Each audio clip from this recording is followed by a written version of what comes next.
What is the difference between believing and knowing? Once upon a time, there lived a philosopher named Immanuel Kant.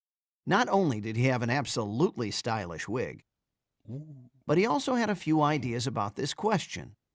He distinguished three things: opinion, knowledge, and belief.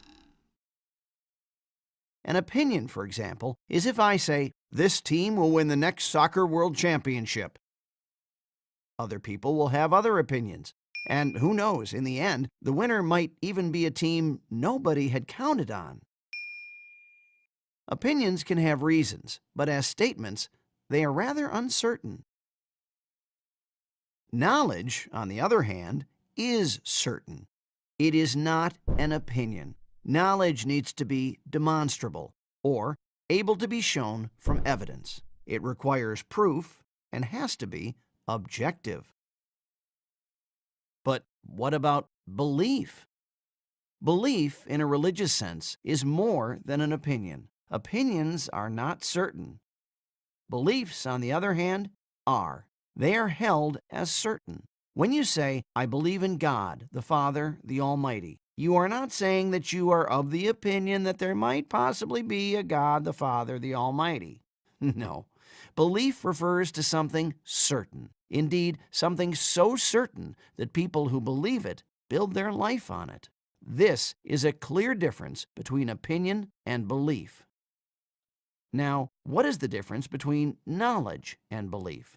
Knowledge, we have said, is able to be proved. Belief, on the other hand, and this is the difference, is not easily verifiable. Why? Because a belief may have to do with things that are outside the power of reason, as is the case with the very object of religious belief, namely God.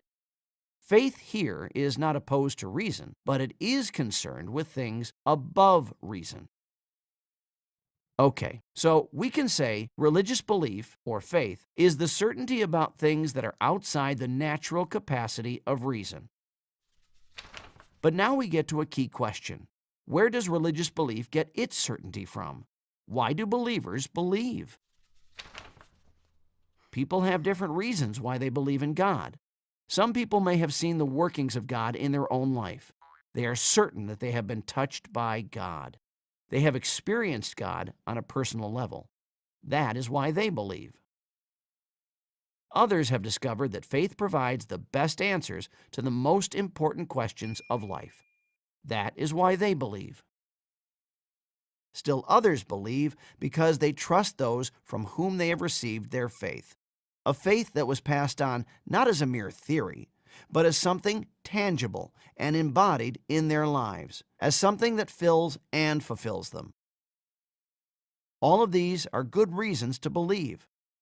But what someone should believe is something we haven't talked about yet.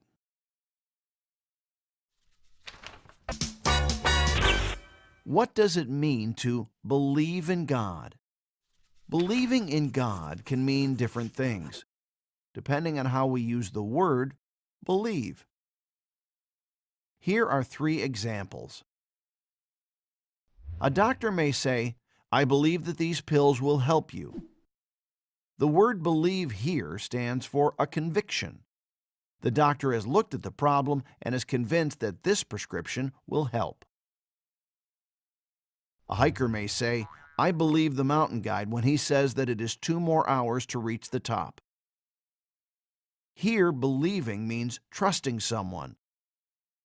The hiker trusts what the mountain guide says because he knows the way. A soccer player may say, "I believe in my team." What he is saying is he can completely rely on his team. 3 examples, 3 different things. All of these 3 ways of believing can be found in religion as well, and there they mean the following. First, a man of faith believes that God exists. As we have seen with the doctor, belief here stands for a conviction, and this conviction can have different reasons, as we have already seen: a personal experience of God, an insight, or the witness of others.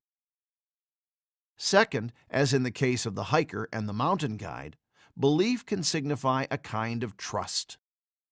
A man of faith trusts the message of those people who have passed the faith on to him. Is this trust justified? Well, it's like with mountain guides. When you see that a mountain guide knows how to handle his equipment and that he is knowledgeable about the way ahead, then you trust his judgment.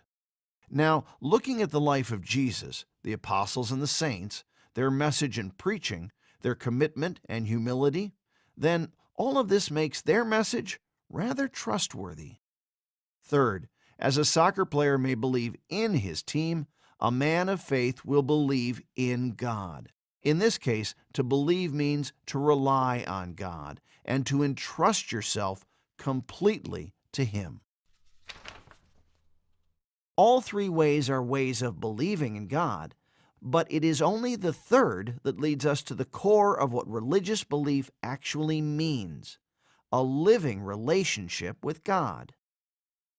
Therefore, when I say that I believe in God, I am not only saying that I believe in the existence of God, or that I accept the message of Jesus and His apostles, but above all that, I entrust myself to God, that I rely on Him, and I know He is always with me.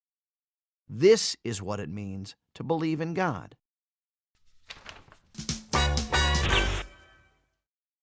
Is there a proof for the existence of God?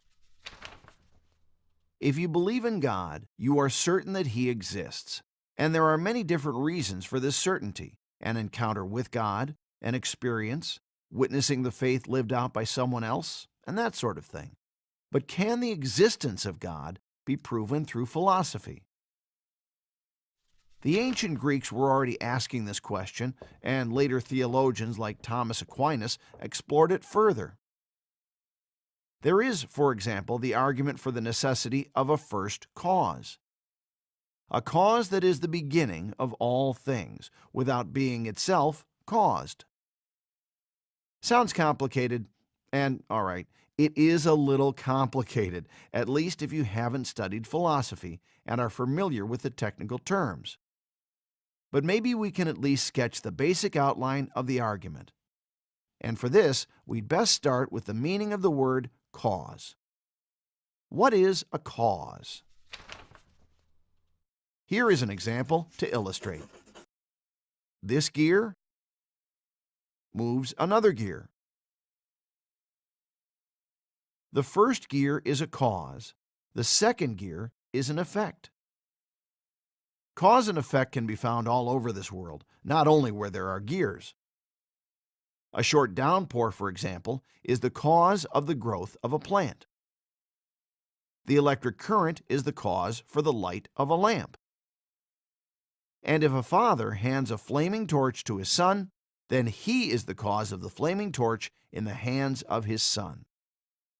These are just 4 examples of causes and effects. And if we look closely, we will notice the following.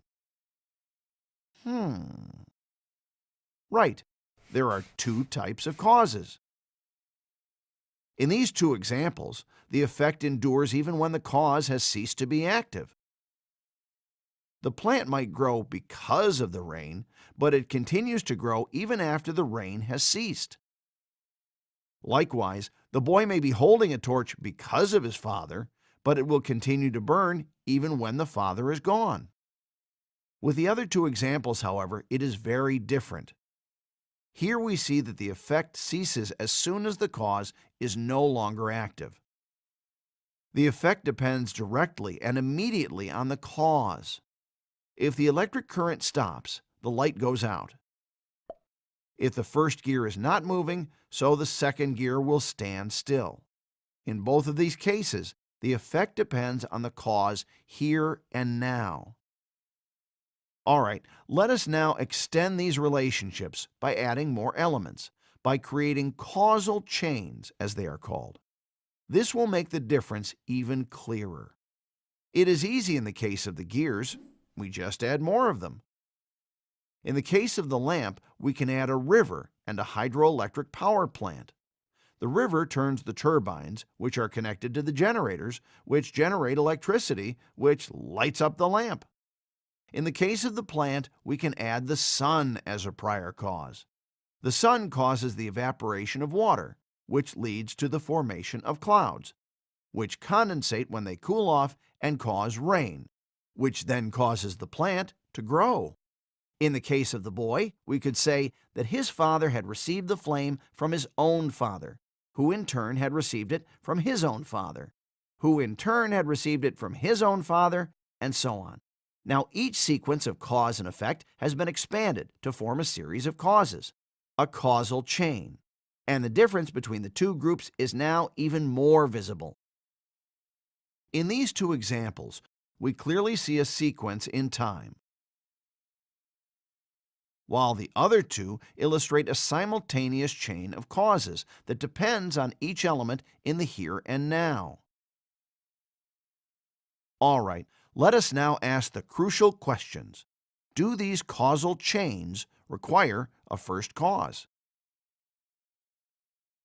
Now, in the case of a sequence in time, it is not necessary for there to be a first cause. It is possible, at least in theory, to add ever more elements to the chain back to infinity and beyond. In the case of simultaneous causes, this is not possible. For here, each element depends directly and immediately on the element prior to it. In fact, its very power to act as a cause at any given moment depends on the cause that precedes it. Without that cause prior to itself, it could not effect anything. If we tried to express this in mathematical numbers, we could say that each element in the sequence by itself is a 0. Only on account of the previous element does it become active, that is, a 1. So, if the causal chain of this nature were infinite and without a first cause, then it would be an infinite number of zeros, and there would never be an effect. But since there is an effect, there has to be a first cause. Translated to the realm of being, this means that there has to be a first cause, and that first cause is named God.